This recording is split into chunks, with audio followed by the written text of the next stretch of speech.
Chapter 3. Then what advantage does the Jew have, or what is the benefit of circumcision? Great in every respect. First, that they were entrusted with actual words of God. What then? If some did not believe, their unbelief will not nullify the faithfulness of God, will it? Far from it. Rather, God must prove to be true, though every person be found a liar, as it is written, so that you are justified in your words and prevail when you are judged. But if our unrighteousness demonstrates the righteousness of God, what shall we say? The God who inflicts wrath is not unrighteous, is he? I am speaking from a human viewpoint. Far from it. For otherwise, how will God judge the world?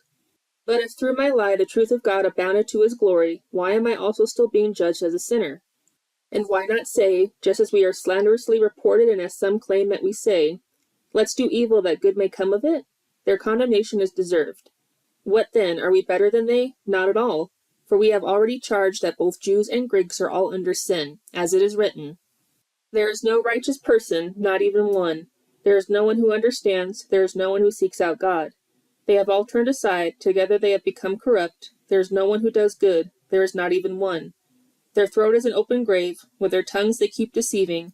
The venom of asps is under their lips. Their mouth is full of cursing and bitterness. Their feet are swift to shed blood. Destruction and misery are in their paths, and they have not known the way of peace. There is no fear of God before their eyes. Now we know that whatever the law says, it speaks to those who are under the law, so that every mouth may be closed and all the world may become accountable to God.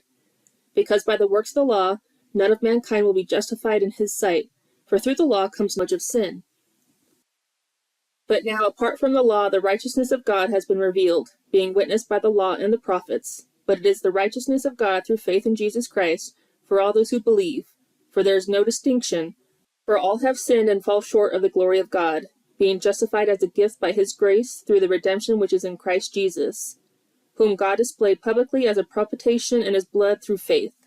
This was to demonstrate his righteousness, because in God's merciful restraint he let the sins previously committed go unpunished.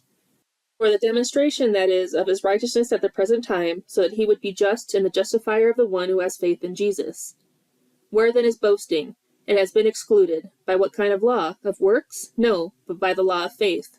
For we maintain that a person is justified by faith apart from works of the law. Or is God the God of Jews only? Is he not the God of Gentiles also? Yes, of Gentiles also, since indeed God, who will justify the circumcised by faith and the uncircumcised through faith, is one. Do we then nullify the law through faith? Far from it. On the contrary, we establish the law.